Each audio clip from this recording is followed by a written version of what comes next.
Hello everyone, welcome to this lecture.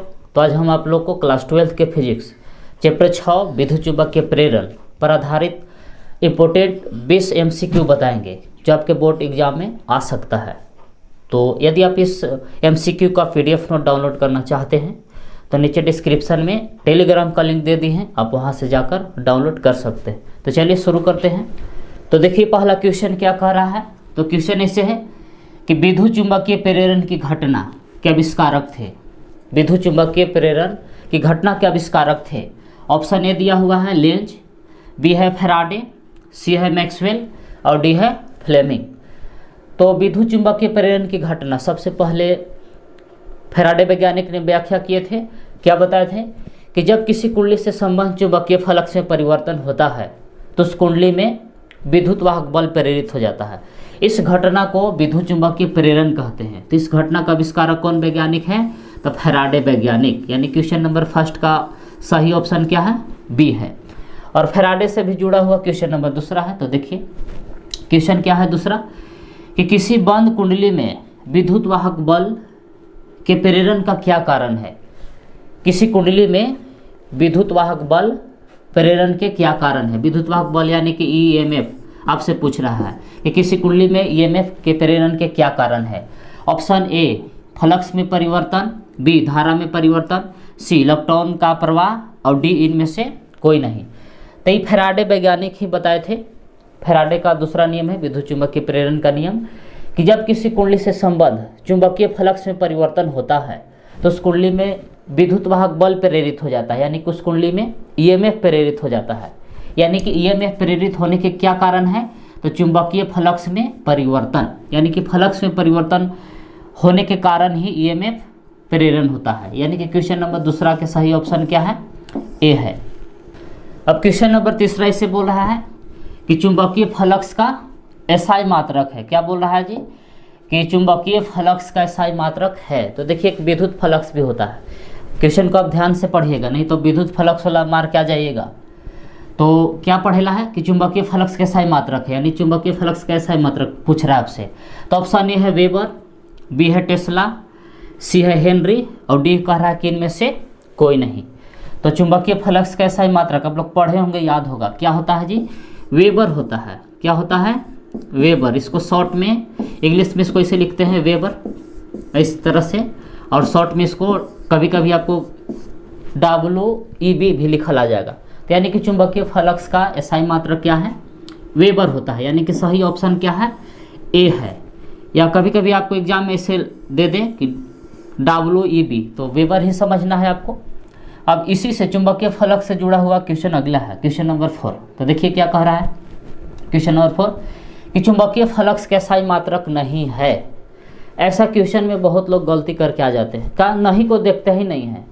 ऐसे चुंबकीय flux के SI मात्रक है, रटाक से समझते हैं हड़बड़ी में और वेबर मार के आ जाते हैं। अभी क्वेश्चन का हो जाता है जी गलत, तो हड़बड़ी में गड़बड़ी होबे करता है। तो ध्यान से क्वेश्चन को पहले पढ़ना है कि चुंबकीय फ्लक्स के SI मात्रक नहीं है। इस पर ध्यान नहीं दीजिएगा तो आप ई वाला मार के आ जाएगा वेबर, चाहे टेस्ला मीटर पर मीटर स्क्वायर। तो हड़बड़ी में तो गड़बड़ी होगा, इसलिए ध्यान से पहले क्वेश्चन को पढ़िए और समझिए। पूछ रहा है कि नहीं है, मतलब कौन है? नहीं है इसमें। तो देखिए जी, चुंबकीय फ्लक्स का सूत्र ऐसे है, इसको फाई से दर्शाते हैं। क्या होता है सूत्र? BA। और इसमें B का SI मात्रक होता है टेस्ला और क्षेत्रफल के होता है मीटर स्क्वायर। तो ये पहला SI मात्रक हो गया चुंबकीय फ्लक्स का, ये फार्मूला से। और दूसरा SI मात्रक इसका क्या होता है? वेबर। अभी पीछे बताए हैं, क्वेश्चन नंबर पिछला में है कि दूसरा SI मात्रक होता है वेबर। एक और होता है SI मात्रक, क्या होता है? तो न्यूटन मीटर पर एम्पियर। समझे? इनमें से कोई रहेगा तो टिक मार देगी। तो देखिए तो टेस्ला मीटर स्क्वायर, यह चुंबकीय फ्लक्स का SI मात्रक है वेबर, यह है। अब एक है सी हेनरी, सी में क्या दिया हुआ है? हेनरी। और डी में कह रहा है कि इनमें से कोई नहीं। तो हेनरी जो है ना कि चुंबकीय फ्लक्स का SI मात्रक नहीं होता है। यानी कि इस क्या बोल रहा था कि कौन चुंबकीय फ्लक्स के SI मात्रक नहीं है? तो कौन नहीं है? हेनरी, सी नहीं है। यानी कि इसका सही ऑप्शन क्या है? सी है। या हो सकता है कभी कभी क्वेश्चन में आपको चुंबकीय फ्लक्स का बीमीय सूत्र बताइए। तो देखिए लिखवा दे रहे हैं, चुंबकीय फ्लक्स का बीमीय सूत्र क्या होता है? तो होता है कि M L के पावर 2 T के पावर -2 अब ए के पावर -1 ये क्या है, तो चुंबकीय फ्लक्स का बीमीय सूत्र है। अब यही क्वेश्चन में थोड़ा सा आपको चेंज कर देगा कि चुंबकीय फ्लक्स का बीमीय सूत्र है। अब बहुत सारा ऑप्शन देल रहेगा, तो अब ध्यान लगा कि इसको याद कर लीजिए कि क्या होता है चुंबकीय फ्लक्स का बीमीय सूत्र, क्या होता है जी, तो m l के पावर 2 t के पावर -2 और a के पावर -1। तो क्वेश्चन नंबर 5 इस तरह से है कि निम्न में से कौन सा नियम ऊर्जा संरक्षण के नियम पर आधारित है। ऑप्शन ए दिया हुआ है लेंज का नियम, बी फैराडे का विद्युत विच्छेदन नियम, सी एम्पियर का नियम और डी कह रहा है कि इनमें से कोई नहीं।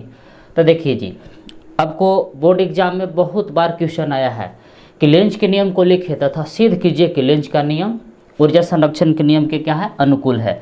तो लेंज का जो नियम है, लेंज का जो नियम है वो क्या है, तो ऊर्जा संरक्षण, किसको, तो ऊर्जा संरक्षण के नियम के अनुकूल होता है। ऊर्जा संरक्षण के नियम के क्या होता है, अनुकूल होता है। तो इस बात को आप दिमाग में बैठाइए लीजिए, यदि दिमाग में नहीं जगह है तो दिल में इसको बैठा लीजिए कि लेंज का नियम ऊर्जा संरक्षण नियम के अनुकूल होता है या ऊर्जा संरक्षण के नियम पर आधारित होता है। इस पर आगे हम 2 और क्वेश्चन आप लोग को बता रहे हैं। तो इसका सही ऑप्शन क्या हुआ, लेंज का नियम, लेंज का ही नियम ऊर्जा संरक्षण के नियम पर आधारित होता है। तो क्वेश्चन नेक्स्ट देखिए, अब 6 क्वेश्चन ऐसे है कि लेंज का नियम संबंध है। ऑप्शन ए आवेश से, बी द्रव्यमान से, सी बोल रहा है ऊर्जा से और सी डी कह रहा है कि संवेग के संरक्षण सिद्धांत से। तो पीछे भी जस्ट बता दी, क्या बताए कि लेंज का नियम ऊर्जा से संबंध रखता है, ऊर्जा संरक्षण के नियम से, इसलिए सही ऑप्शन क्या होगा, तो ए सही ऑप्शन होगा आपको ऊर्जा से। इसका संबंध किससे होगा, ऊर्जा से, यानी कि सही ऑप्शन हो गया इसमें सी, यानी कि लेंज का नियम किससे संबंध है, ऊर्जा से है। हाँ, कभी कभी एग्जाम में ऐसे भी क्वेश्चन लेंज वाला पूछेगा कि लेंज का नियम हमें देता है, तो लेंज का नियम क्या देता है, तो कुंडली में प्रेरित, लेंज का नियम हमें क्या देता है, तो कुंडली में प्रेरित विद्युत धारा की दिशा भी बताता है। तो क्वेश्चन नेक्स्ट देखिए, 7 क्वेश्चन ऐसे है कि लेंज का नियम किस नियम के अनुकूल है। ऑप्शन ए आवेश के संरक्षण का नियम, बी द्रव्यमान के संरक्षण का नियम, सी ऊर्जा के संरक्षण का नियम, डी कह रहा है कि संवेग के संरक्षण का नियम। तो क्या बताया है कि लेंज का नियम का किससे रिलेशन है, तो ऊर्जा से। तो सही ऑप्शन क्या हो जाएगा, सी हो जाएगा। तो देखिए अब क्वेश्चन नंबर 8 क्या कह रहा है, तो क्वेश्चन में इसे है कि एल लंबाई का एक चालक बी तीव्रता के चुंबकीय क्षेत्र में के समांतर भी वेग से गतिमान है, तो चालक में प्रेरित विद्युतवाहक बल होगा, यानी कि चालक में प्रेरित विद्युतवाहक बल यानी कि ईएमएफ, ये पूछ रहा है कि होगा। ऑप्शन ए है 0, बी है LVB और सी में है LVB/2 और डी में है 2LVB। तो चलिए, अब आप लोग पीछे पढ़ चुके होंगे जी कि जब कुछ एल लंबाई के चालक बी तीव्रता के चुंबकीय क्षेत्र में भी वेग से गतिमान है, तो उसमें प्रेरित विद्युतवाहक बल ई बराबर इस सूत्र है, ई बराबर होता है LVB sin थीटा, ये फार्मूला है। लेकिन क्वेश्चन में देखिए क्या कह रहा है कि जो चालक जो है कि बी तीव्रता के चुंबकीय क्षेत्र क्या है, समांतर है। चालक चुंबकीय क्षेत्र बी कि क्या है, समांतर है, यानी कि भी और बी एक दूसरे के दोनों क्या है, समांतर है। तो यानी कि इन्हीं के बीच कोण कितना बनेगा, 0। अब जहाँ साइन थीटा, तो थीटा के जगह पर हम 0 बैठाएंगे, तो साइन 0 डिग्री का मान का होता है 0।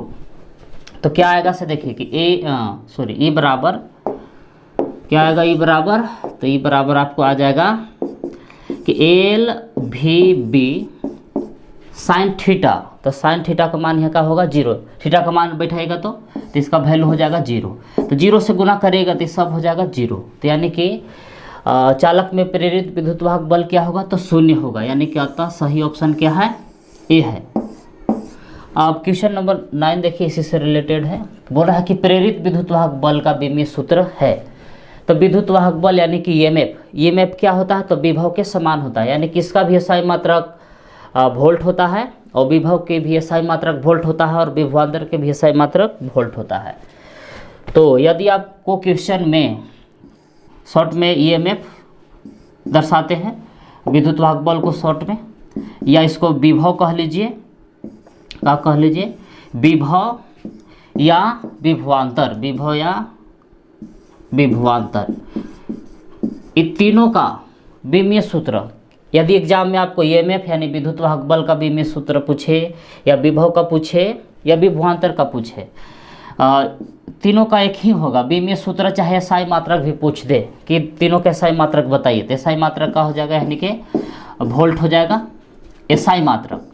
लेकिन जब ये लोग के विमीय सूत्र की बात किया जाए तो चलिए इधर विमीय सूत्र निकालते हैं कि यानी कि फार्मूला ऐसे होता है कि W बटा होता है Q, यानी कि कार्य बटा आवेश होता है। तो पहले कार्य का बीमा लिखेंगे, तो कार्य का बीमा होता है कि m L के पावर 2 T के पावर -2 ऐसे होता है, और बटा में है आवेश, तो आवेश का विमीय सूत्र होता है AT।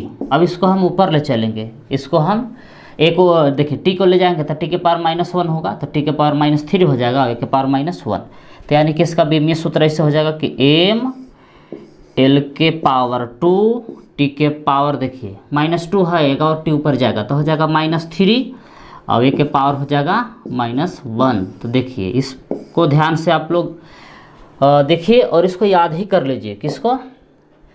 आपको एग्जाम में विभव या विद्युत वाहक बल या विभवांतर का विमीय सूत्र पूछे तो तीनों के ही होगा कि m L के पावर 2 T के पावर -3 A के पावर -1। यदि तीनों में से किसी का एसआई मात्रक पूछे तो क्या लिखिएगा? वोल्ट। विद्युत वाहक बल का एसआई मात्रक कहे या विभव का एसआई मात्रक कहे या विभवांतर के कहे, तीनों का एसआई मात्रक का होगा वोल्ट और तीनों का विमीय सूत्र होगा ई। अब ऑप्शन देखिए हम लोग का, तो विमीय सूत्र वाला बात है, मिलाइए m L स्क्वायर T के पावर -3 A के पावर -1 करने हैं, तो देखिए m L के पावर 2 T के पावर -3 A के पावर -1 यही होगा विद्युत वाहक बल का विमीय सूत्र। तो इसमें सही ऑप्शन कौन है? ए है। अब क्वेश्चन नंबर 10 देखिए इस तरह से है कि हेनरी मात्रक है। ऑप्शन ए 100 प्रेरकत्व, बी अन्योन्य प्रेरकत्व का, और सी बोला है कि 100 प्रेरकत्व एवं अन्योन्य प्रेरकत्व का, और डी बोला है कि इनमें से कोई नहीं। तो देखिए हेनरी जो मात्रक है किसका किसका है? तो 100 प्रेरकत्व और अन्योन्य प्रेरकत्व दोनों का मात्रक का होता है हेनरी होता है। आपको एग्जाम में ऐसे भी पूछ सकता है अलग अलग भी करके, तो दोनों का मात्रक का होता है हेनरी। इसको इससे दर्शाते हैं 100 प्रेरकत्व या अन्योन्य प्रेरकत्व दोनों का मात्रक का होता है हेनरी होता है। इस बात को आप याद रखिए। तब पूछ रहा है कि हेनरी मात्रक है किसका है? तो 100 प्रेरकत्व का भी है और अन्योन्य प्रेरकत्व का भी है, यानी कि सही ऑप्शन का होगा सी, दोनों का है, यानी कि सही ऑप्शन हो जाएगा आपको सी। अब ये लोग से जुड़ा हुआ क्वेश्चन आगे देखिए। अब बोला कि 100 प्रेरकत्व, ये 2 बार लिखा गया है, ये नहीं होगा। 100 प्रेरकत्व के सही मात्रक है, ऑप्शन ए है कूलाम, बी है हेनरी, और सी है ओम, और डी है फैराड। तब ये बताया पीछे कि जस्ट कि 100 प्रेरकत्व चाहे अन्योन्य प्रेरकत्व का है, दोनों का सही मात्रक का होता है हेनरी, यानी कि सही ऑप्शन कौन है? बी है इसमें, कि 100 प्रेरकत्व के सही मात्रक होता है हेनरी। अब क्वेश्चन आगे देखिए आगे पर, तो 12 क्वेश्चन ऐसे है कि 100 प्रेरकत्व का विमीय सूत्र है। तो देखिए जो 100 प्रेरकत्व का विमीय सूत्र होगा वही अन्योन्य प्रेरकत्व का भी होगा। तो देखिए सूत्र इसका ऐसे होता है कि L बराबर होता है फाई बटा में I। तो पीछे हम आप लोग को बता चुके हैं फाई का विमीय सूत्र चुंबकीय फ्लक्स का यही होता है कि m L के पावर 2 T के पावर -2 A के पावर -1, ये किसका विमीय सूत्र होता है? तो चुंबकीय फ्लक्स का होता है, बटा I धारा है, तो धारा एम्पियर एकड़, यानी कि विमीय सूत्र होता है ये। और ये के ऊपर ले जाएंगे तो A के पावर -2 हो जाएगा, तो यानी कि क्या हम लोग क्या आ गया विमीय सूत्र L का? तो L का विमीय सूत्र आ गया इसे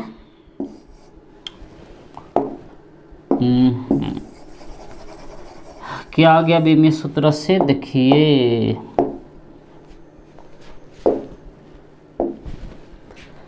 तो L का विमीय सूत्र हम लोग क्या आ गया इसे कि m तो ये है कि m L के पावर 2 है, और फिर T के पावर -2 है, और A के पावर -1 था, नीचे वाला A ऊपर गया तो हो गया के पावर -2। तो देखिए 100 प्रेरकत्व का क्वेश्चन में विमीय सूत्र पूछे चाहे अन्योन्य प्रेरकत्व का विमीय सूत्र पूछे, यही होगा कि m L के पावर 2 T के पावर -2 A के पावर -2। तो देखिए कौन सा ऑप्शन है, मिलाइए। तो ऊपर वाला है ये वाला, यानी कि सही ऑप्शन का है, तो इसमें A है। अब इसी तरह से आगे क्वेश्चन देखिए, और फिर आ गया कि अन्योन्य प्रेरकत्व का बीमीय सूत्र है, तो अभी जस्ट तुरंत पीछे बताए, देखिए क्या होना चाहिए बीमीय सूत्र, तो एम एल के पावर 2 टी के पावर -2 ए के पावर -2। बीमीय सूत्र SI मात्रक दोनों का सेम होता है, तो मिला ये कौन है, बीमीय सूत्र का होना चाहिए, तो एम एल के पावर 2 टी के पावर -2 ए के पावर -2। अन्योन्य प्रेरकत्व का भी यही बीमीय सूत्र होगा, तो मिला ये कौन ऑप्शन है, तो ऑप्शन बी में मिला है, तो यानी कि इसका सही ऑप्शन का हो जाएगा बी होगा।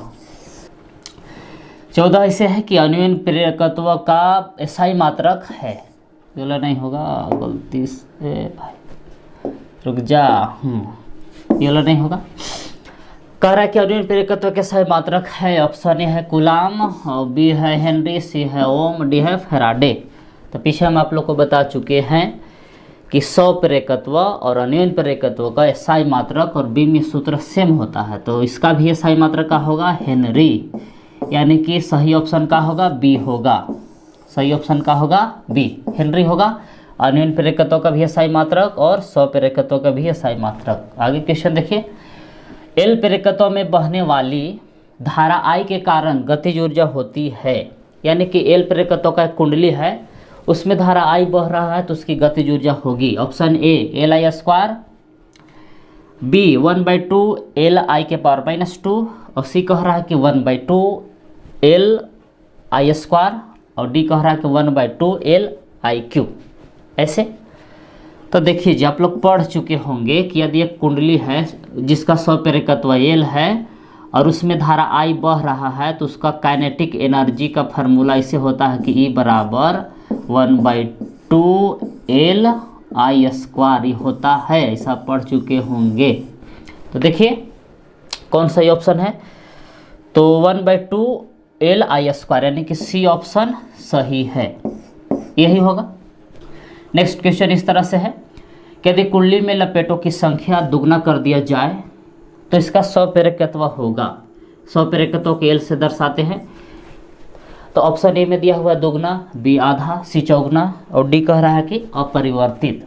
अब यहाँ से ध्यान से देखिए, कुंडली के 100 प्रेरकत्व के लिए फार्मूला आप लोग पहले से जानते होंगे, सिद्ध किया होगा, कैसे होता है कि μ0 n² A/L ये होता है। यानी कि लपेटे पहले नहीं है, नॉर्मल है कुंडली, तो उस समय इस सूत्र लगाएंगे, इसको मान लेते हैं L1, किसका 100 प्रेरकत्व L1 होगा। अब इसी के फेरों की संख्या काली का कर रहे हैं, दुगना कर रहे हैं, बाकी सब वैसे रहेगा, तो भागा दे देते हैं इसे, कि L1 में L2 से भागा दे देते हैं इसे। दोबारा कि μ0 n, देखिए n² के जहाँ पर आपकी क्या लिखेंगे, तो 2n का स्क्वायर करेंगे, आपकी क्या करेंगे, तो 2n के स्क्वायर, जहाँ n है वहाँ हम क्या करेंगे, तो 2n के स्क्वायर कर देंगे इसे, कि 2n², बाकी सब वैसे रहेगा A/L, इस तरह से। बटा में L है, थोड़ा सा ऊपर करते हैं इसको, बटा में क्या है, तो L है। अब यहाँ से देखिए ये क्या है कि फेरों की संख्या हम दुगना कर दिए तब, तो μ0 A और L सब इसी रहेगा, खाली n के जगह पर यहाँ का हो जाएगा 2n का स्क्वायर होगा, तो काटिए, μ0 से μ0 कटेगा, A से A कटेगा और L से L कटेगा। तो कटने के बाद क्या बच गया से देखिए, कट उठ के इधर आ गया, ऊपर n² और नीचे बच जाएगा 2n का स्क्वायर करेगा तो 4n²। अब यहाँ n² से n² भी कट जाएगा, तो कट उठ के क्या बचेगा से देखिए, तो कटने के बाद बच गया आपके यहाँ कि L1/L2 बराबर ऊपर 1/4। अब इसी को जब तिरछा तिरछे गुना करिएगा तो क्या आएगा, गुना करने के बाद से देखिए इसको गुना करेंगे तो ऐसे आएगा कि L2 बराबर 4L1। इसका मतलब ही हुआ कि अब कुंडली का जो नया 100 प्रेरकत्व आएगा L2 वो क्या हो जाएगा, L1 से 4 गुना होगा, यानी कि 4 होगा। तो देखिए कौन सा ही ऑप्शन है, क्या हो जाएगा, तो कुंडली में फेरों की संख्या दुगना कर दी जाए तो कुंडली के 100 प्रेरकत्व में क्या चेंजिंग हो जाएगा, तो 4 गुना हो जाएगा, 4 हो जाएगा, यानी कि इसका सही ऑप्शन क्या है, सी है। नेक्स्ट क्वेश्चन देखिए, अब कह रहा है कि क्वेश्चन नंबर 17 कि 600 फेरों वाली एक चालक कुंडली का 100 प्रेरकत्व 108 mH है, mH का मतलब मिली हेनरी होगा। इसी प्रकार की एक दूसरी 500 फेरों वाली कुंडली का 100 प्रेरकत्व होगा। तो देखिए यहाँ ध्यान से, तो ये मान लेते हैं कि 600 का दिया हुआ है पहला कुंडली की फेरों की संख्या, और N1 मान ली इसको। अब N2 बराबर मान लेते हैं 500, ये दूसरा का कुंडली के फेरों की संख्या। इसी प्रकार का कुंडली है 108 क्या दिया हुआ है, तो L1 कुंडली का पहला कुंडली का 100 प्रेरकत्व दिया हुआ है 108 mH। अब इसके आगे देखिए कि क्या बोल रहा है। अब इसी को देखिए सॉल्व किए हैं आगे कि देखिए सॉल्व किए क्या है कि L1/L2 यानी कि कुंडली के पहला बार जो उसका 100 प्रेरकत्व होगा कि N1 रहेगा लपेटों की संख्या N1 का स्क्वायर बाई L, बाकी सब L और A सब सेम रहेगा। तो काटिएगा तो भागा देने के बाद L1/L2 तो कट उठ के क्या आएगा ऐसे आएगा L1/L2 बराबर N1 का स्क्वायर बाई N2 का स्क्वायर। तो यहाँ दोनों के एक साथ होल स्क्वायर कर सकते हैं। इसके बाद देखिए क्या किए हैं से, सॉरी रुक जा भाई, कहाँ पहुँच गए। हाँ अब देखिए यहाँ तक थे, यानी कि मेन फार्मूला हम लोग के क्या आ गया, यहाँ तक पहुँच गए कि L1/L2 बराबर आएगा N1/N2 के होल स्क्वायर। तो यहाँ सबका वैल्यू बिठा दिए। तो L1 की जगह पर 108, अब L2 की जगह पर इसी छोड़ दिए L2 को, अब N1 की जगह पर 600, अब N2 की जगह पर 500। तो 0 से 0 कट गया, 6 का स्क्वायर 36, 5 का स्क्वायर 25। अब काटे यहाँ से तो देखिए 36 से 108 3 बार में कट गया, तो बच का गया फाइनल में। तो यहाँ बच गया कि ऊपर ही बच गया 3 और नीचे L2, और इधर एक ऊपर 1 और नीचे 25। इसी को तिरछा गुना किए तो L2 बराबर आ गया 75। तो 25 या 75 ऐसे, सॉरी रुक जा भाई, ऐसे 25 या 75 1 गुने L2 तो L2, तो L2 बराबर 75 mH मतलब कि मिली हेनरी। तब मिलाएंगे कि कौन सही ऑप्शन है। आइए यहाँ पहुँचते हैं। तो 4 को ऑप्शन दिया हुआ था, क्या दिया हुआ था इससे देखिए, ए में दिल था 75 mH, और बी में 90 mH, और सी में था कि 130 mH, और डी में था 155 mH। तो कौन सही ऑप्शन होगा, तो ए होगा। तो चलिए नेक्स्ट क्वेश्चन देखते हैं। तो 18 क्वेश्चन देखिए क्या बोल रहा है बढ़िया से, रुक जा भाई। देखिए एक परिनालिका की लंबाई L तथा अनुप्रस्थ काट का क्षेत्रफल A है, तो n फेरो की इस परिनालिका का 100 प्रेरकत्व होगा। तो अभी जो हम लोग सूत्र लिख रहे थे ना, बहुत सारा ढेर वही है 100 प्रेरकत्व। परिनालिका के 100 प्रेरकत्व के लिए क्या फार्मूला है, तो ऐसे है कि μ0 n स्क्वायर इंटू A/L, यही फार्मूला होता है परिनालिका के 100 प्रेरकत्व के लिए। तो मिला ही कौन सही ऑप्शन है, तो पहला ए में भी है कि μ0 n स्क्वायर A/L। तो यहाँ बड़ा L लिखा हुआ है, बड़ा L बन यहाँ 100 प्रेरकत्व हुआ, यानी कि सही ऑप्शन क्या है, ए है। नेक्स्ट क्वेश्चन देखिए क्या कह रहा है। तो बोल रहा है कि 19 क्वेश्चन कि डायनोमो के कार्य का सिद्धांत आधारित है। ऑप्शन ए धारा के ऊष्मीय प्रभाव पर, बी विद्युत चुंबकीय प्रेरण पर, सी प्रेरित चुंबकत्व पर, और डी कह रहा है कि प्रेरित विद्युत पर। तो डायनोमो को ही जनित्र कहा जाता है, हिंदी में डायनोमो को क्या कहा जाता है, जनित्र, और इसी को इंग्लिश में जेनरेटर भी कहा जाता है। क्या कहा जाता है, तो जेनरेटर यहाँ ये होगा। तो देखिए डायनोमो क्वेश्चन में डायनोमो पूछे, जनित्र पूछे या जनरेटर पूछे कि किस सिद्धांत पर काम करता है, तब क्या बताइएगा, विद्युत चुंबकीय प्रेरण के सिद्धांत पर। ये क्लास 10th में ही आप लोग पढ़ रखे होंगे कि विद्युत चुंबकीय प्रेरण के सिद्धांत पर डायनोमो या जनित्र काम करता है। नेक्स्ट क्वेश्चन देखिए, ये 20 क्वेश्चन है और लास्ट भी है। बोल रहा है कि आंतरिक ऊर्जा को वैद्युत ऊर्जा में बदलने के लिए हम प्रयोग करते हैं। ऑप्शन ए दिष्ट धारा डायनोमो, बी मोटर, सी एसी मोटर, और डी ट्रांसफार्मर। तो देखिए जी, दिष्ट धारा डायनोमो यानी कि डीसी, और डायनोमो मतलब जनित्र जानते हैं, डीसी जनरेटर के क्या काम है, कौन नियम पर काम करता है। इसको जब हम चलाते हैं तो कौन ऊर्जा उत्पन्न होता है, तो यांत्रिक ऊर्जा। जब इसको हम घुमाते हैं तो उसको हम घुमाने के लिए कौन ऊर्जा लगाते हैं, यांत्रिक ऊर्जा। और घुमाने से इससे क्या प्राप्त होता है, हम लोग को विद्युत प्राप्त होता है, यानी कि विद्युत ऊर्जा प्राप्त होता है। यानी कि डायनोमो क्या करता है, तो यांत्रिक ऊर्जा को विद्युत ऊर्जा में बदलता है। मोटर कहिए चाहे एसी मोटर, मोटर के क्या रूल है कि एक उल्टा है कि मोटर में हम विद्युत देते हैं तो मोटर विद्युत ऊर्जा को चेंज करता है किस में, यांत्रिक ऊर्जा में। और जनरेटर के क्या काम है कि यांत्रिक ऊर्जा को विद्युत ऊर्जा में चेंज करेगा।